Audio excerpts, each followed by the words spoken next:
And you're not going to be able to access those feelings of gratitude. For the longest time, I was like, what the heck is a gratitude practice? Like, I don't get it. I would never do that. This totally turns me off. It seems like mumbo jumbo. And I think it's because I was rooted in a place of deep shame, and I literally didn't have access to the part of my experience that would have let me feel grateful. So the first thing that I think it's really important to recognize, and certainly like played a big role in my journey, is that this isn't going to turn off like a switch overnight, and gratitude isn't the way to start the change. The first way to start the change is actually not I'm great or I love my body or I should be grateful for what it can do, but instead I'm not extra screwed up. I'm just regular screwed up. I can look around me and I can see that this experience that I'm having isn't unique to me. I'm not uniquely bad. This is a struggle that people are having all the time, all over the world. Like, if you are a person out there that is struggling with your relationship to food, with your relationship to your body, with what you look like, with your habits, like, you're normal. Stay connected to gratitude. Hit the follow button right now and join thousands of listeners tuning in each week. We're the Gratitude Seekers. Come join us.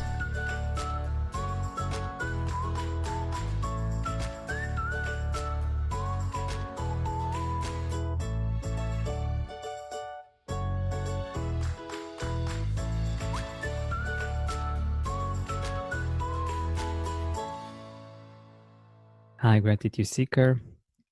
Welcome to a new episode of the Gratitude Podcast. Today with us we have the CEO and co-founder of Wavelength, the healthy eating app that helps you reduce cravings, stop overeating, and improve your relationship to food and your body for good. For a long period of time, she thought her struggle with dieting was all her fault. She felt so ashamed that she didn't talk to anyone about what she was going through, not even when she was diagnosed with pre-diabetes and PCOS, or had major weight loss surgery and gained the weight back. Taking back her power started with a deeper, kinder understanding of herself. And here I believe that gratitude played an important role, and we will discuss this further. And she was able to let go of the shame and meet her goals in an enjoyable way. You know, Gratitude Seeker, that even if we're perfect for others, if we don't appreciate ourselves and our bodies, it's really challenging to live a fulfilled life. And to talk about this topic, we have Sarah, and we're going to explore this topic. Hi, Sarah. Thank you for being here. Hi, George, and thank you for having me. My pleasure. So, firstly, let us know a little bit more about you, about your background. Yeah. So, I mean, thank you for that great introduction. As you mentioned, I really started struggling with eating and weight and my body and my health at a pretty young age. I was diagnosed with prediabetes at 15, polycystic ovary syndrome, which, if you don't know, is like it's often goes hand in hand with prediabetes and insulin resistance. It's a hormonal imbalance. And then my junior year of high school, so for those non-US folks, I was between the ages of 16 and 17. I gained about 150 pounds, and it was awful. I mean, I probably don't have to explain to folks, like, going through that at such a difficult and tender age already just instilled in me the strongest sense of shame about my habits, about what I looked like, about what my body was capable of. And I was really willing to go to very extreme measures to correct this problem, culminating in having weight loss surgery, which is a major surgery with lasting implications. But because I had this sort of underlying dysfunction in my relationship with food, I gained all the weight back after I had the surgery. I lost almost 100 pounds, and then I gained it all back.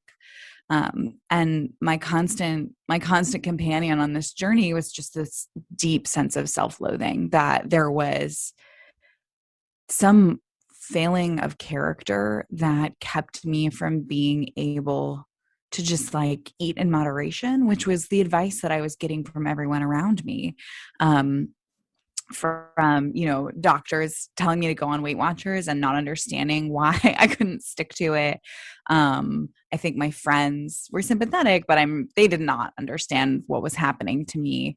And then no voice was louder than my own in my mind of like, why can't I just be normal about this? Why can't I just eat in the way that I know I should eat? And the emotional agony of that experience, to be honest with you, like kind of masks my memory of the physical experience, because I just was in this cage that I couldn't even really see out of. But my mother, who has a similar journey with her health and her weight. She's a scientist. She's got quite a few advanced degrees, a PhD, and one of her master's degrees is in nutrition science. And we were both kind of going through this together. Obviously, she's significantly older than I am, but she started to ask some questions like, okay, I'm not a person that struggles with self-discipline or willpower in other aspects of my life. Why is this happening to me with food? I literally have an advanced degree in what to eat. What's going on here? And she started digging into not like what should we be eating, but why do we eat? And how can we change that? And what she discovered is that, the reasons that we eat are a very complex blend of our neuropsychology, our metabolism, our genetics, our current environment, the relationships that we have.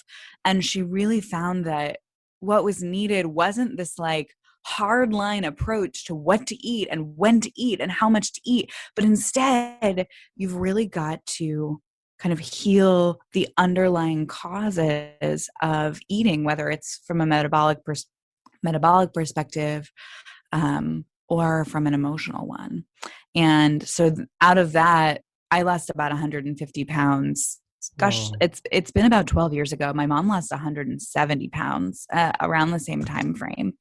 And that's really what Wavelength grew out of, was this understanding that it's not as simple as what we eat, and that if you want to make a major change, it's got to start with self-compassion, and it's got to look at the psychosocial neuro components of why and what we eat. Exactly. And I think the most important part about this is that it takes you into consideration and where you are and where you come from, instead of just having a one size fit all diet or something like this. And yeah, I think it's very important to look at the deeper aspects of why we have some habits, why do we do some things, and why we keep on doing those things. And I'm really curious how you actually manage to let go of the shame. I think it's it's something really interesting. So the way I see it, at least, it's like, okay, I'm doing something that's not good for my body, and I'm at first I don't realize that I'm doing it.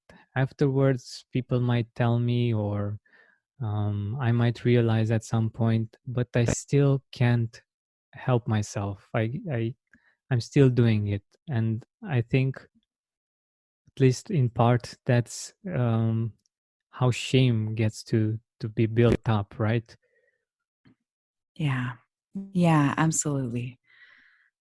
So unlearning shame I think we actually go about this all wrong in our culture, because we try to unlearn shame by practicing gratitude.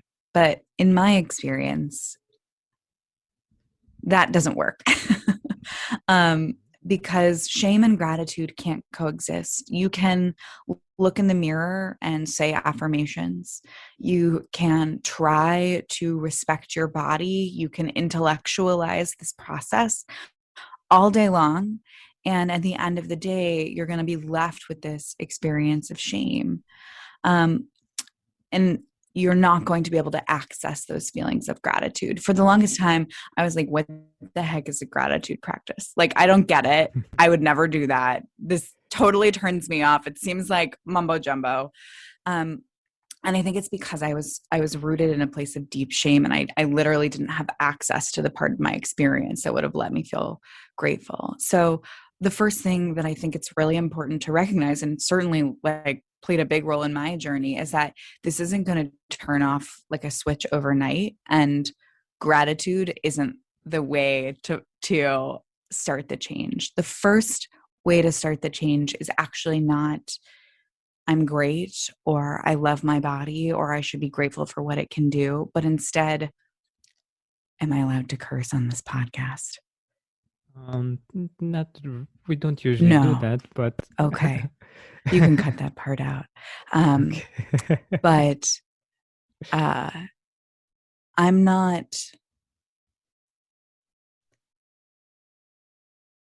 I'm not extra screwed up. I'm just regular screwed up. I can look around me and I can see that this experience that I'm having isn't unique to me. I'm not uniquely bad. This is a struggle that people are having all the time, all over the world. Like, if you are a person out there that is struggling with your relationship to food, with your relationship to your body, with what you look like, with your habits, like, you're normal, especially as we start to leave quarantine and re-enter the activities of our daily lives. Like, if you're not struggling with those things, you're in the minority of people. Most of us are grappling with this. And once you can kind of start to accept that, like, I'm not extra bad, I'm just normal, and practice with that for a while, you can really start to feel the shame unwind. And then as the shame starts to unwind, little bursts of gratitude can come through, and you can think like, wow, maybe I do look kind of good today. Or even just like connect to the pleasure of an experience in a new way, which is really how I experience gratitude. But like starting from that position of I'm normal, I'm not extra bad, is like the first step in eradicating that shame. Wow, I love this perspective. I think, yeah, I love the fact that you started with, okay, gratitude is not the way, at least not at first.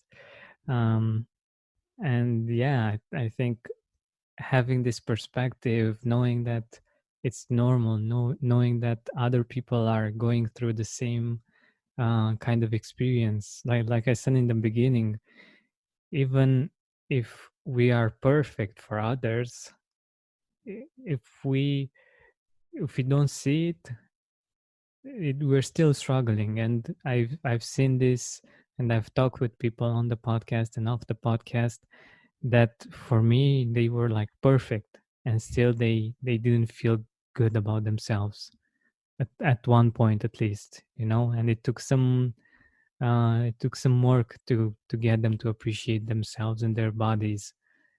And for me that was very interesting, because I thought, okay, if you if you look great for other people, that means that you also feel great in your body and you feel great about yourself.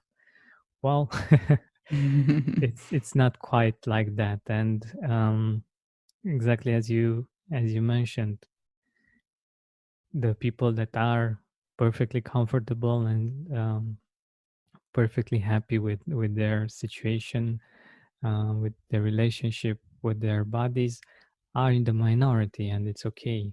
And yeah, this comes from a beautiful place of self-compassion and love, and that's really wonderful. Yeah. Yeah. And it's so, what we know about the brain is that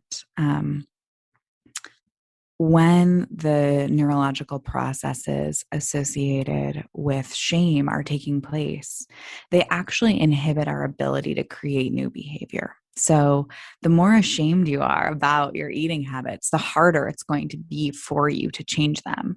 And so, when you're trying to approach any habit change, but certainly a habit change, or even in a situation where the habit change is too small, and if you're grappling with an addiction, um, it's not just a nice idea that self-acceptance and self-compassion has to be the first step.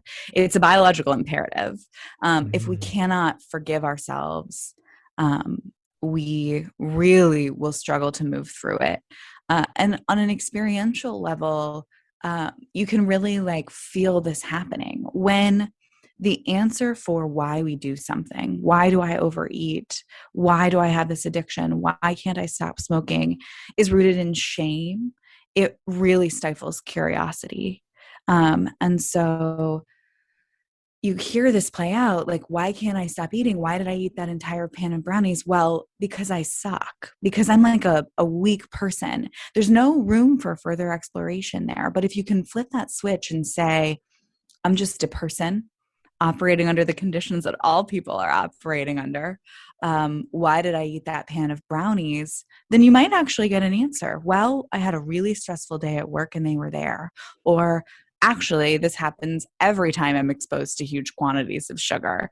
And it's not about the quality of your being.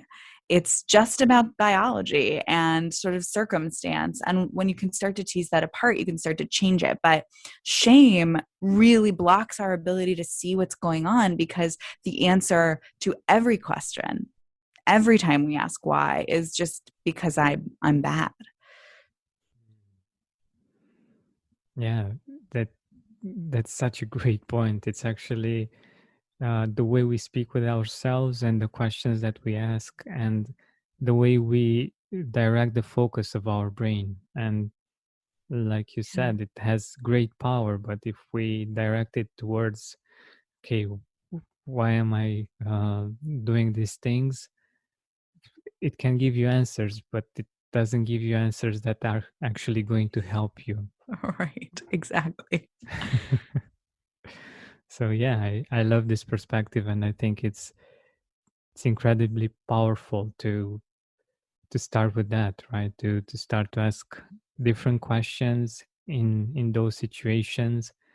And I was wondering, okay, what our audience might be thinking. Okay, I'm more accepting of my behaviors, of my eating habits, but I am being hard on myself so that I won't do that again. If I'm too easy with myself, then it means that I will continue the habit, you know?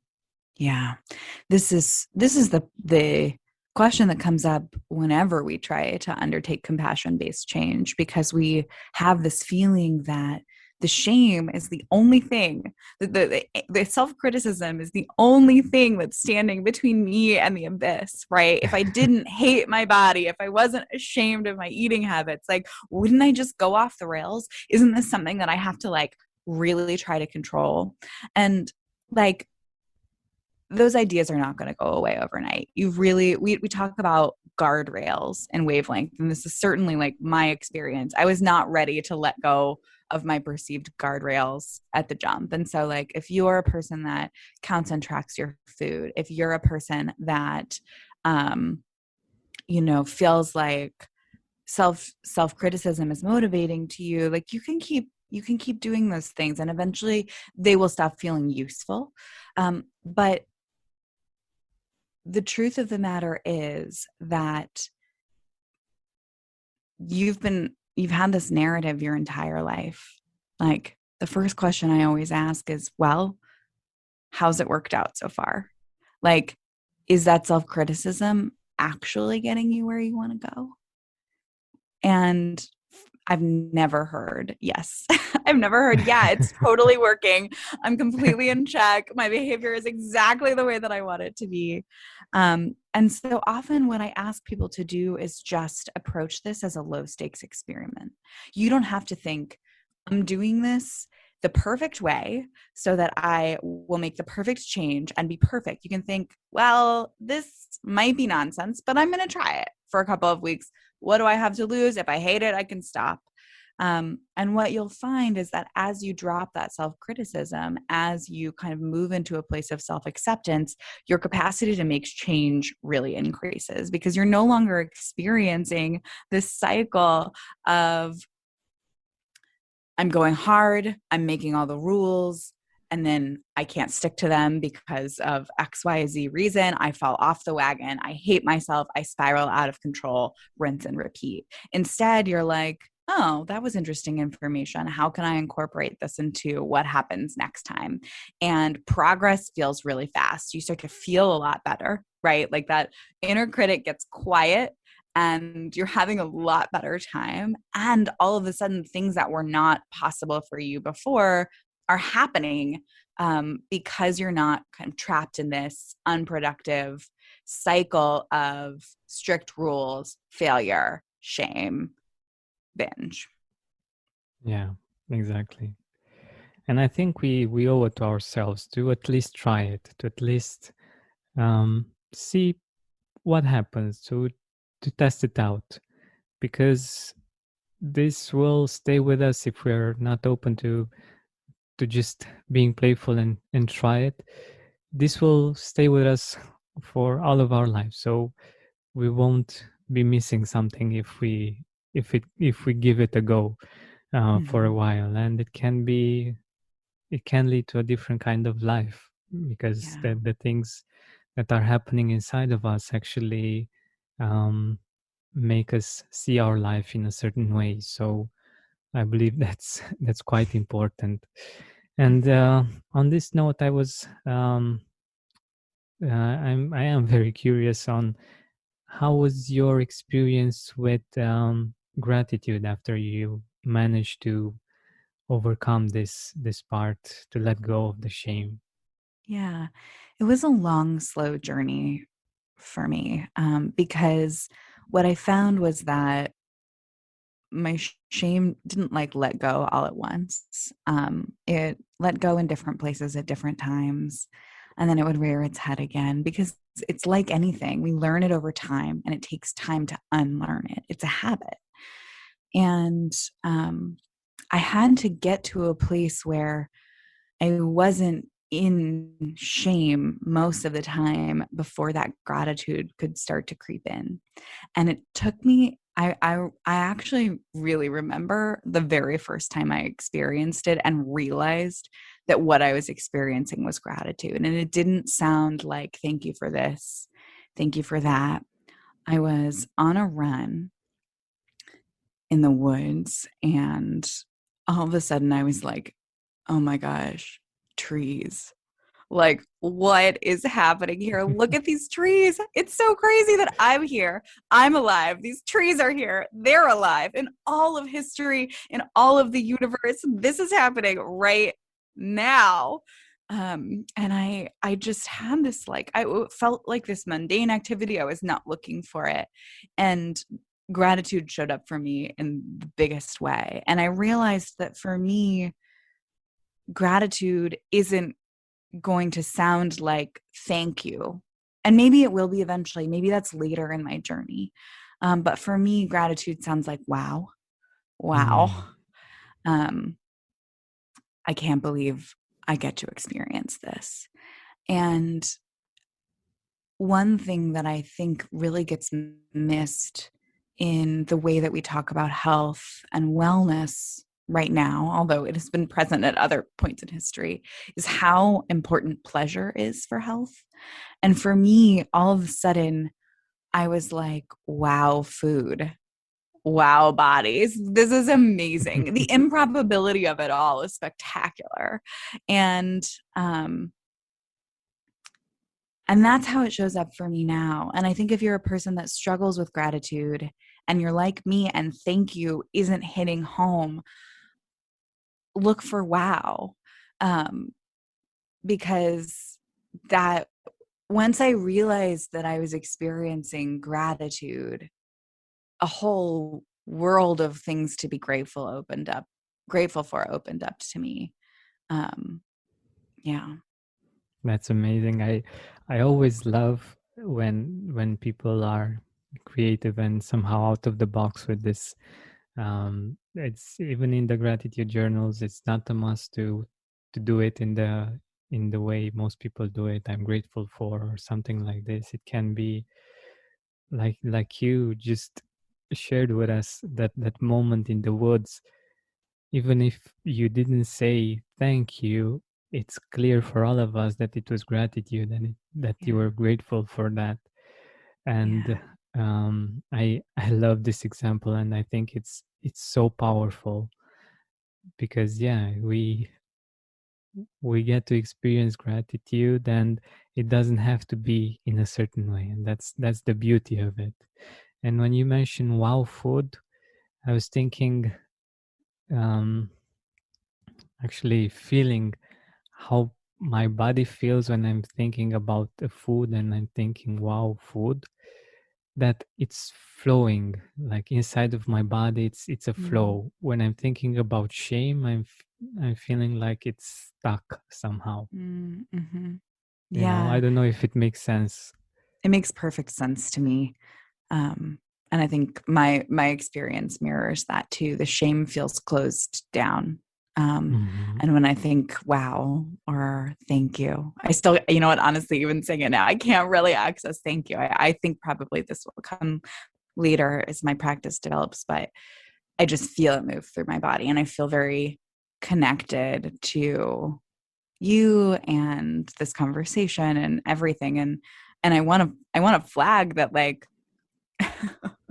this is I would say I'm like gratitude resistant. Like I'm not a person who thought that I would be saying something like I feel in flow, I feel connected, but it's there, it's undeniable. And when it hits you, like your resistance to it seems a little silly and you see like, oh, I just didn't get it yet.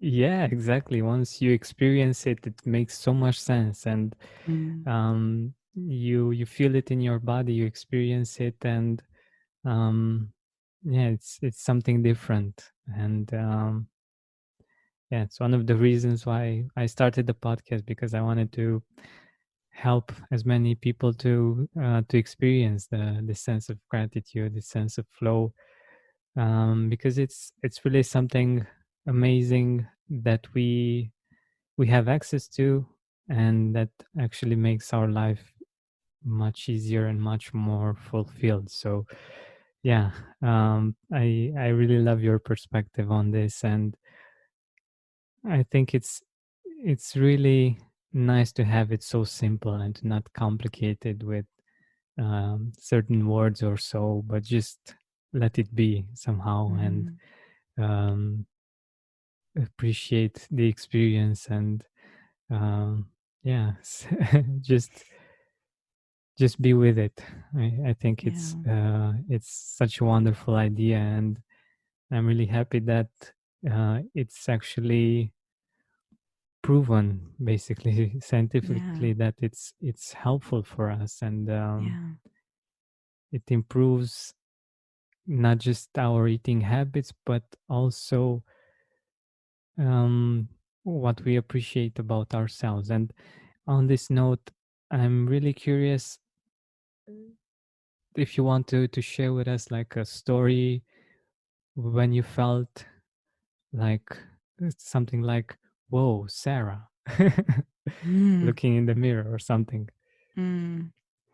You know, I think that one thing that's been great about this journey is that like what I started thinking about as body shame, I realized was actually like something different going on as I moved through. That my sense of self-worth was connected to what I looked like because I didn't have like a core sense of who I was or um, my value is just like a being that exists. I couldn't connect to those ideas at all. Um, and so for me, the journey has really been about like recentering my sense of self-worth. And so now I rarely have profound moments that are connected to my what I look like. Like I'm able to see that my body and what I look like is part of my diverse experience. And there's going to be some things I don't like about it, and there's going to be some things that I do like about it. Um, but it's just like one thing among many things that make up who I am. Um, the most profound and it really, the journey really started with me in trying to like get out from under this body shame, but it became this much more whole being experience. And so when I think like, well, what's a moment where I feel really grateful for being myself? It's not about what I look like. It's this. I used to feel really trapped under resentments about how much I do for other people. And part Mm-hmm. of this journey for gratitude has become like, wow, I'm really good at helping people. I see what people need and I can give it to them. And it's fun for me. I can enjoy it. I don't have to feel put upon. It can feel like this great gift that I can just go around offering people. And so I think when you asked me that question of like a moment where I felt, wow, it's great to be Sarah, it's like I'm really good at giving presents. And like I recently gave my friend a gift that just delighted the heck out of him. And I felt it. I was like, I'm so glad that I have this ability to see what people need and what they want and how to make them have a good time. And so that's been a really profound shift for me. I love it. And I love the fact that you're so aware of yourself and also so aware of the depth of the question and what it actually means. And yes, we are our bodies, but we are so much more as well, and we have so many things to appreciate about ourselves. And um, I just love how much you're able um, to appreciate this gift of giving great gifts. And yeah, I think it's something so important for us to take the time to find these kinds of things that we appreciate about ourselves and share them with the world, because it's such a different energy as well. Like, instead of that feeling of resentment, um, feeling joyful and grateful for your ability. It's such a different energy. And um, yeah, we're if this is who we are and how we are, isn't it much better to appreciate it? Yeah. Yeah. And it's, again, it's not like flipping a switch. Like I certainly still feel resentful sometimes. Hmm. Um, but I'm having these moments where it feels easier and it feels joyful. And it's like with anything, um, the clearer your sense of self-understanding and self-worth becomes, the easier it is to see when it's something joyful that you're able to offer and when another person should really be stepping up. Right, this is another way of saying your boundaries get better. And so the other side of this gratitude is that I can say also, that's not my responsibility. I'm sorry, I don't do that, or I can't do that for you today now. And so it's really like coming at something from both sides. um, it's not just feeling grateful and joyful about what's happening, but it's also being able to see what's happening that you don't like with clarity and say, oh, I'm going to create a different experience for myself here. That's wonderful. That's wonderful. And yeah, it's true. It's true. It's being resourceful enough and being clear enough in ourselves that we can do this. And um, yeah, of course, this leads to a much better life experience and um, to just a better life, basically. Yeah, for sure. So we're nearing the end of our time together, and I wanted to ask you, where can our audience get the app, what they can find on it, and yeah, everything else that we haven't been able to share on the podcast about this Yeah. wonderful app. Yeah, thank you for inviting me to talk about it. So if you gratitude seekers, this is just for you. Visit wavelength.live/gratitude. Um, and what you'll find, the app is all audio based. So you'll hear my voice like you have now quite a lot. And what we do is we take people through a step-by-step journey to build healthier eating habits. And you listen to a 5 to 7 minute audio episode every day, and you're given activities, mindfulness assignments, and prompts to do throughout the day. And eventually we start to talk about nutrition. But first, we really deal with mindset, both from a growth mindset perspective and letting go of shame, which we talk about here. But then we start to also look at some of the neurological and emotional components that drive us to seek comfort from food, make sure we have a rich understanding of that, and then we dive into nutrition. But what we see is that about 72% of folks that start using the app regularly feel better about their eating choices and closer to their health goals within the first week. So that inner critic quiets right away, and you start taking steps to get closer to where you want to go, whether that's changing the way that you eat so that you can lose weight, whether it's changing the way that you eat so that you can manage a diagnosis like prediabetes or high cholesterol. Progress starts happening quite fast. And it's really all built on this foundation of self-compassion, self-acceptance, and then once we're ready for it, gratitude. Wow, that's wonderful. I totally encourage you, my dear gratitude seekers, to check it out. It's available on the App Store and on Google Play, right? Yeah.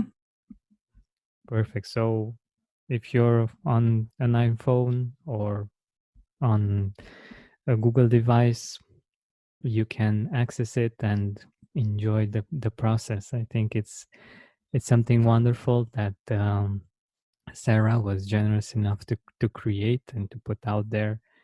And yeah, I think it's something that was very much needed in nowadays. So thank you for being here. Thank you for being so present and so calm. People tend to tell me that I have a calm voice. I think I've I've got to meet someone that has uh, a very similar vibe in her voice. So um, It's funny that you should say that because I think I don't consider myself a calm person. I think I'm I'm pretty energetic, but I've this is not the first time I've gotten that feedback. So we can't mm, always see ourselves perfectly. exactly. But that's what I heard, and I'm sure that our listeners have heard this as well. And yeah, thank you for the work that you're doing, and Sarah, thank you once again for being here with us. Thanks so much for having me, Georgian. Hey, Gratitude Seeker, thank you so much for taking the time to listen to this interview. I really appreciate it. And if you could think of one person that would also benefit from it, share it with them. It might actually be the inspiration that they need to make their day or maybe even their life much better. Thank you so much once again. This has been Georgian Benta. Don't forget to keep seeking and spreading gratitude. Shop Plato's Closet tax-free August 2nd through 4th for back-to-school styles. We sell the trendy, gently used styles you need to make a difference in the world and in your wallet for back-to-school shopping. Save up to 70% off regular retail prices by choosing recycled styles. Save even more when you shop tax-free this weekend. Make a change that others can respect and repeat. Shop Plato's Closet in North Charleston and West Ashley this year for your back-to-school looks. Plato's Closet, located in West Ashley on Sam Rittenberg Boulevard and North Charleston on Rivers Avenue. Are you experiencing more lack in your life than you used to?